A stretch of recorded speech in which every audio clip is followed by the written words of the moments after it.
The pure, white wedding dress looks great. My daughter smiling beautifully with bright red lips next to the groom, who was moved to tears.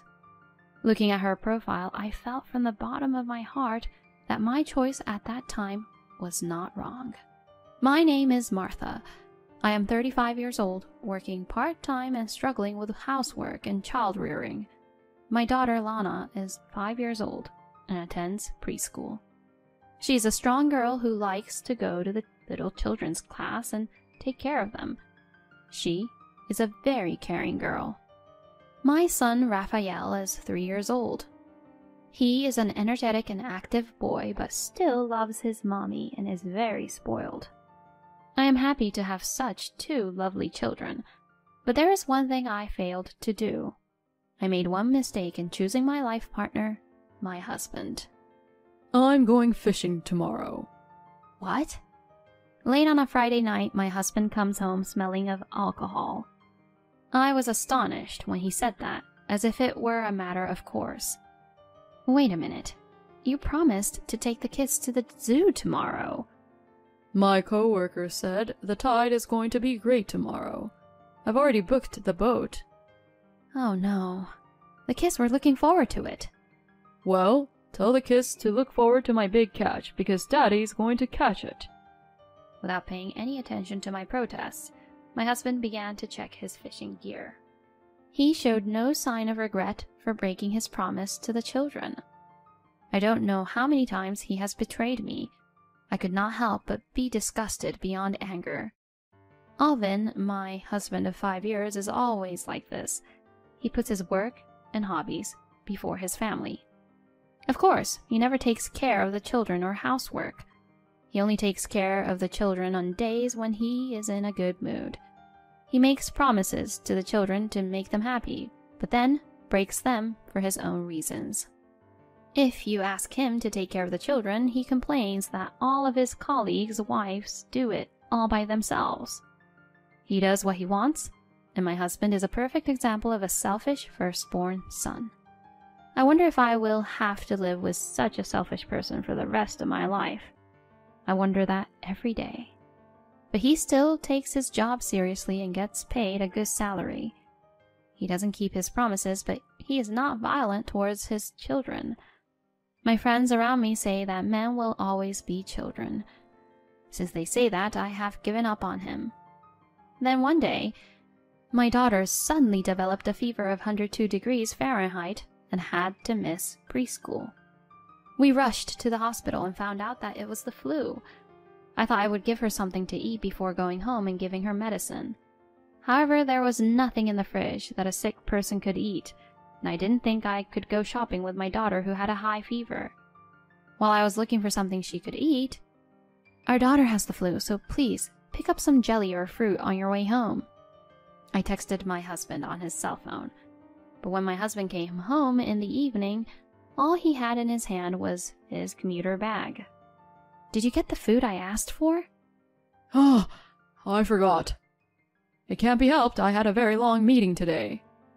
Without a sign of apology, my husband quickly changed into his room clothes and peeked into our daughter's room. Daddy's home. You've got the flu, huh? Poor little thing. He talks to her in the manner of a kind father who worries about his child. I sighed in a way that my husband wouldn't notice. "If you're really worried about her, at least buy her something to eat. I'll go get some jelly, so you watch the kids." Yeah. Despite my uneasiness of what he said, I hurriedly drove away for my daughter. When I returned home after buying my daughter's favorite food, I saw an astonished sight. My son was cuddling up to my daughter, who was coughing and sleeping, and reading her a picture book. "Hey, I told you to watch the kids. Lana could get Raphael sick if they're in the same room." I protested to my husband, who was lying on the living room sofa watching TV. He glared at me with a grim look on his face. Shut up. I'm tired from work. It's your fault for not stocking up on food for times like this. Maybe so, but... "Mommy!" I heard my daughter's voice, as if our arguing had woken her up. Look, she's calling you. I had so many things I wanted to say to my husband, but I couldn't ignore my daughter who was suffering. "Mommy, welcome home. I was reading to her because she was in pain." "Well, thank you, Raphael." I laughed, not wanting to ruin my son's kindness by getting angry. I was laughing without effort while I was taking her temperature and feeding her Jell-O. My husband was giggling while watching TV.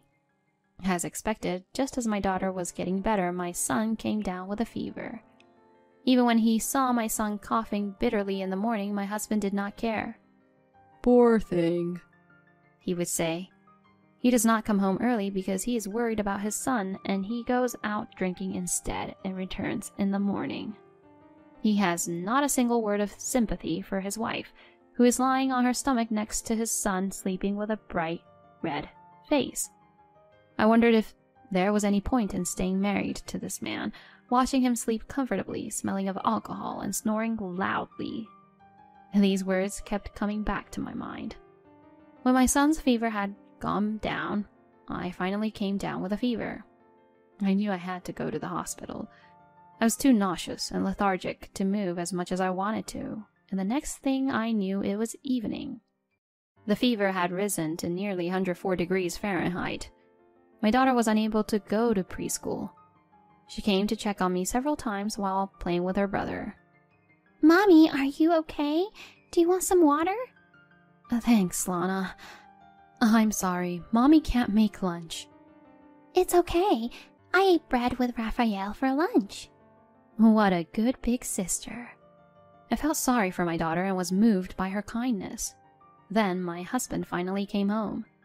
"Geez, what a dirty room. You've been home all day. What have you been doing?" I didn't have the energy to talk back to the man who complained about his wife who clearly was not feeling well. "I'm sorry, I have a fever." "What the hell are you doing? You're so pathetic for a mother. What's for dinner?" "What? You're kidding, right? I can't cook. I can't even stand up." "You've got to be strong and get up. My company won't let me take off just because I have a fever." I had no choice but to stand up after listening to my husband's ridiculous demands. But then my eyes swayed and I slammed into the door with all my might. I groaned in pain and sickness, and my husband looked down at me as if he was staring at something dirty. "Enough. I'm going to the bar." "Wait a minute. We need to feed the kids." "I'm tired and you're not even going to prepare food for your husband when he gets home. And you're asking me to make food for the kids?" "Wait." I desperately grabbed the hem of my husband's pants, but he shook me off without hesitation and walked out of the house. "Mommy, are you okay?" My daughter rubbed my back anxiously as I collapsed in the hallway. "Alana, I'm sorry. I need to call your grandmother." But my mother said there was a musical today that she was looking forward to. I feel bad for calling her at this hour. Oh, who can I return to? I need to call an adult. I talk to my daughter as if I'm mumbling in a daze. "Mommy! Mommy!" I was unconscious before I knew it. When I woke up, I saw a blank ceiling in front of me that I did not recognize. As I gazed at it blankly, "Martha!" I heard a familiar voice calling my name. I moved my head to see my mother and my children sitting with tears in their eyes. "Mom! I'm so happy. I'm so happy." My mother covered her face with her hands to hide her tears. "Mommy!" My children clung to my body. "Alana, Raphael!" It seems we are in a hospital. After I lost consciousness, my daughter called her grandmother in tears. She said that she had rushed to the house in a panic because of her unusual call and found me and my crying children lying in the hallway. I was rushed to the hospital where I was told that I had been asleep for a whole day and that I had contracted pneumonia from the flu, but that I was in a good health. "Alana, thank you. You saved Mommy's life." When I patted her on the head, she cried even more. She must have been so scared because her mother collapsed in front of her eyes. Feeling sorry, I cried a little too. After a while, my mother-in-law with an ogre-like face and my husband with a pouty face appeared in the hospital room. Apparently, my daughter had asked my mother-in-law for help as well. and my husband, who left me with a high fever and went to a bar, was scolded by his mother. "Martha, my son has really done something terrible. I'm sorry." That's not true. Martha asked me to go out for dinner because she couldn't cook due to a fever. Right, Martha? My husband winked at me as if he wanted me to go along with him while he was telling outrageous lies. I was horrified that he could only think of his own self-preservation when his wife was in this situation. As I was about to open my mouth to argue with him, my daughter interrupted me and shouted, "Daddy, you liar! What? You stepped over Mommy asking for help and went out drinking!" My mother and mother-in-law looked at my husband with a puzzled look at my daughter's revelation. Of course, my husband was in a panic. I didn't step over you. "So you are sure you didn't do anything wrong in abandoning Martha when she asked for help?" My mother-in-law glared at my husband, who had dug his own grave. My daughter continued to speak the truth. "You're always like that, Dad. When I have a fever, or Raphael has a fever, you just watch TV and laugh. He even goes fishing when he promised to take us to the zoo. He promised to take us to dinner, but then he goes out drinking." I'm tired from work. And I've got to work too. "Mom works too.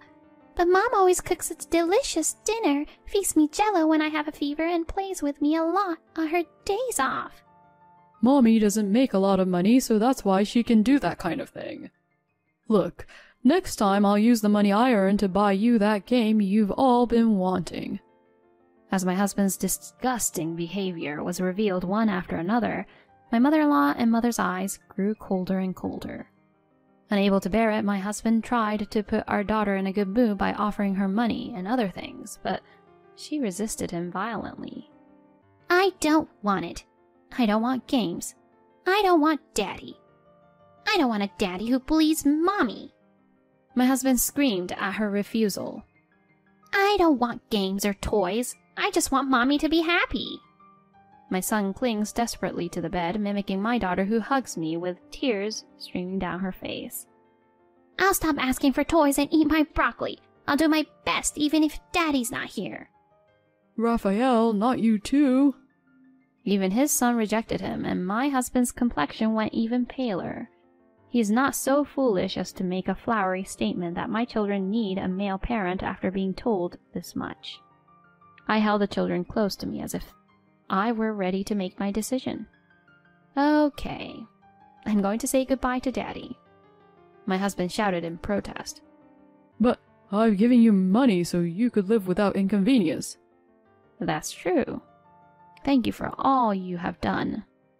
But from now on, I will raise our children." You sure about that? I'm not giving you the house. I built that house with my money. "It's all right. You three can come live with me." "Mom!" My mother cut off my husband's desperate resistance. My mother-in-law also patted Lana on the head and smiled. "Grandma is on Lana, Raphael, and your Mommy's side.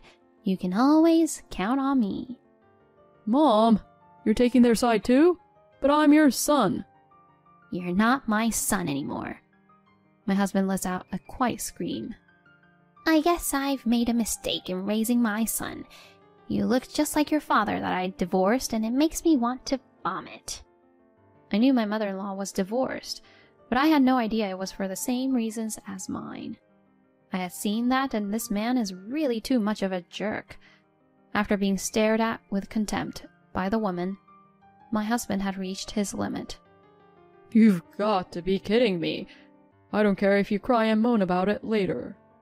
He ran out of the hospital room, saying something that a villain would say.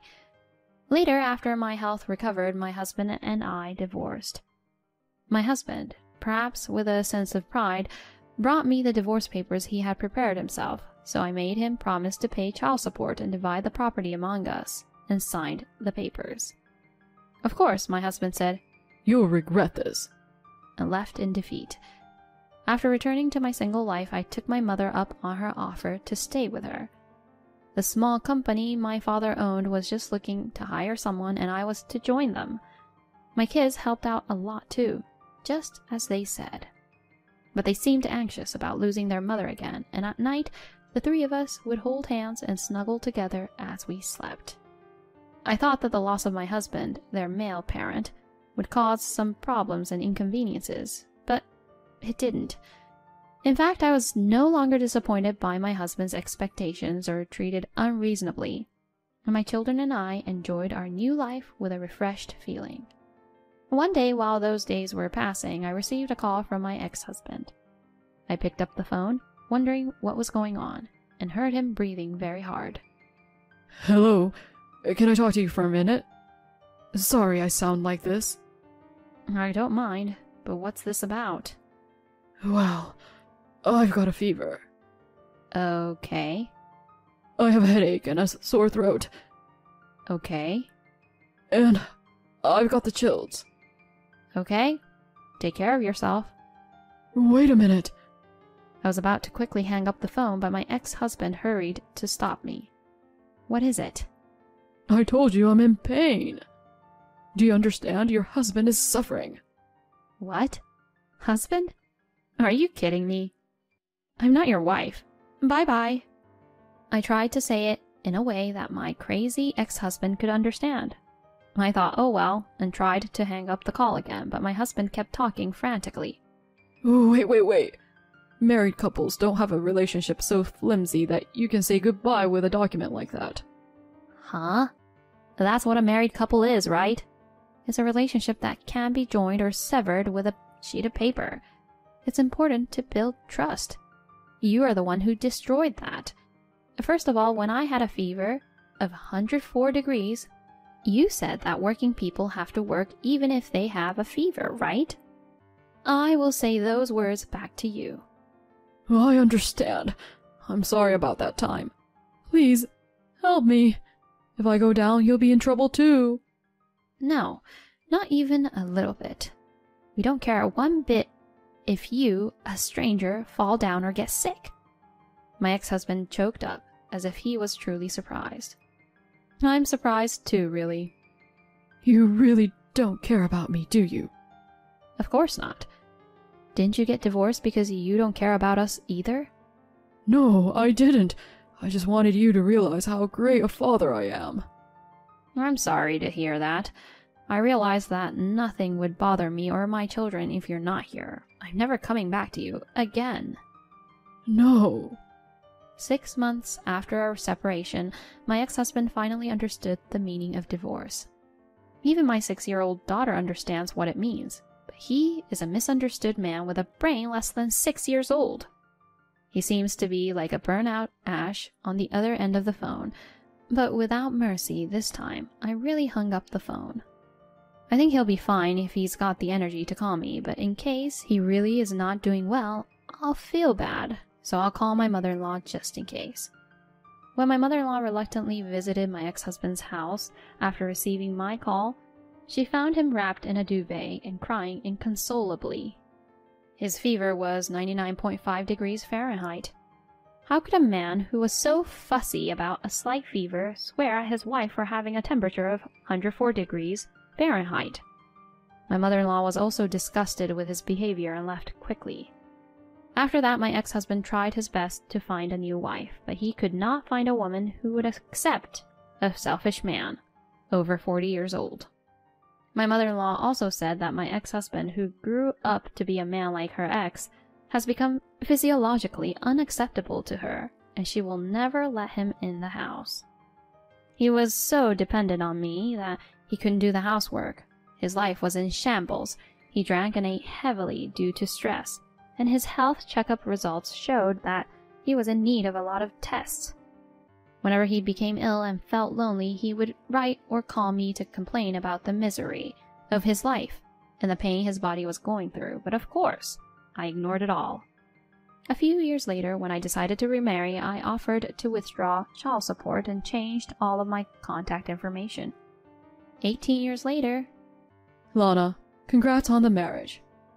Dad, you're crying too much. Lana laughs in amazement as my husband weeps profusely in front of our daughter's wedding. I got remarried a few years after the divorce. Working in the field of education, my new husband has a heart as wide as the sea, and he loved my children from the bottom of his heart, even though they were not related to him by blood. Even though I am a female parent, I can say that he devoted himself to our daughter, especially when she was in her teens. He definitely melted the heart of my daughter, who had lost faith in men because of my ex-husband. Perhaps that's why she chose the current groom, a passionate man who would weep along with my husband. I smiled a little at the sight of the two big men crying before the ceremony even started, and took my daughter's hand. "Lana, be happy." My daughter giggles at my words, her beautiful face scrunched up in a smile. "What are you talking about, Mom? I have always been happy. I've been happy ever since I was born your child." "Lana." "Mom, I'll make sure to make Lana happy."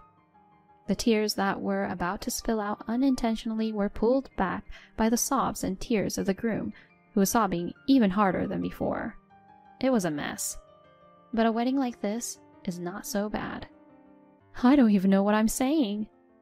The girl who wipes the groom's tears with a sullen look on her face is a fully grown woman, and there is no trace of her childhood. But her kind and caring nature has not changed since she was a child. I'm glad I got to be your mother. Congratulations on your marriage.